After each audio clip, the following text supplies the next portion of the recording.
Mannaggia Marino, tutti i compagni mi scioltano che mi fai da scena. Quando mi faccio questo mangiamento qua.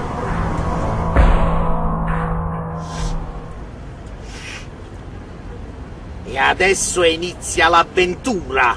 Siente el ritmo que yo te canto ahora.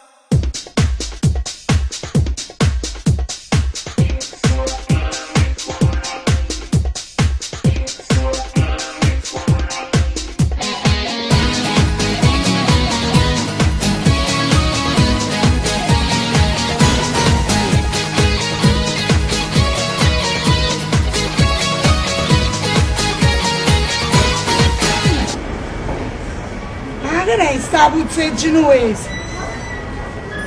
Ah, già capito! Ma che puzze genuese, chi sta non se lava un mese, se sta sbattendo sulla mezz'ora, ma se sente una tampesa d'ora. Sta venendo qua vicino, ci mangella piano piano, compagna mia non si può stare.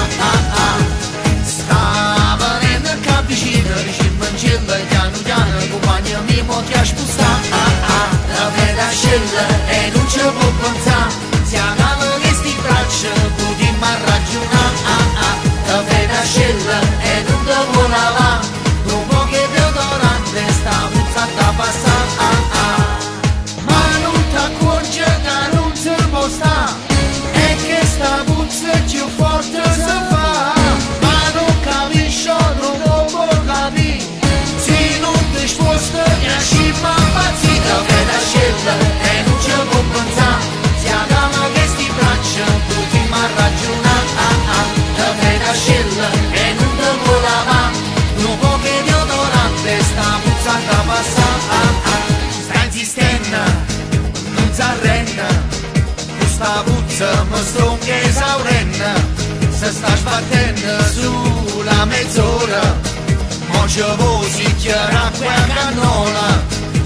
Sta venendo qua vicino, dici mangella piano piano, compagna mia non si può stare. Sta venendo qua vicino, dici mangella piano piano, compagna mia mo ti ha spostato. Alzalemo, questa è la vita! Hai se bracci pure tu! Frate, non ci fai se braccia io. La città hai se bracci! Ne poi di alzare! Hai se bracci! Oh, hai spruto, hai spruto! La veda scella e non ci può pensare, si agama questi braccia, potremmo ragionare.